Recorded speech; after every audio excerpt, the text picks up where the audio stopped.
Jewish leaders are expressing their dismay over social media posts made by St. Louis Board of Aldermen President Megan Green. The Anti-Defamation League says Green crossed a line when she promoted a conspiracy theory using anti-Semitic tropes of Jewish power and control of the media. Political editor Mark Maxwell joins us from the newsroom after speaking with those leaders. Mark? Yeah, Mike, all of this is bubbling up in the context of that bitterly contested primary election between Wesley Bell and Cori Bush. Bush's camp fiercely criticized Israel's military campaign in Gaza and the floods of campaign money pouring into this district to oppose her. But those comments were often interwoven with or interrupted by hateful rhetoric with a harmful past.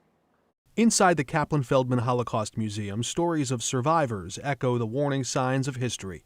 Before the rise of the Nazi Party, signs of growing hatred often spread undetected. To everybody in our gallery, this maybe is a peculiar, teachable moment. The museum's director of education, Helen Turner, explained to guests why a TV camera was briefly interrupting their tour.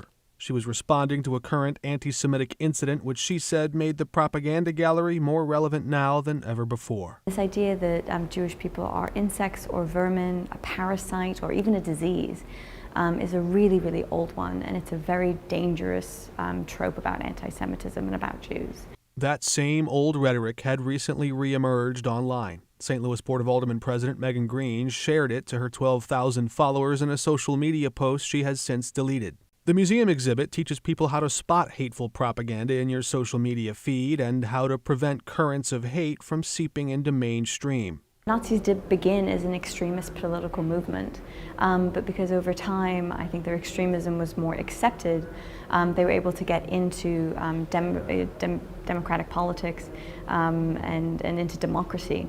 At any end of the political spectrum, you will absolutely find anti-Semitism, especially as you approach the extremes. Jordan Kadosh is with the Anti-Defamation League. I think we're all concerned about violence and war.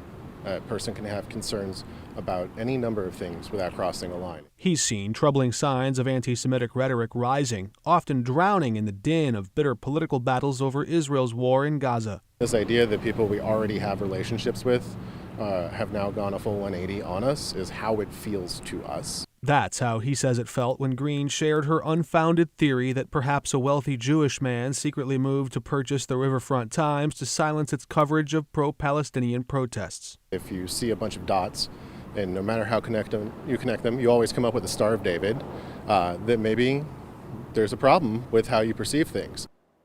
A spokesman for Megan Green says she has been reflecting on her social media post and acknowledges now its harm and impact.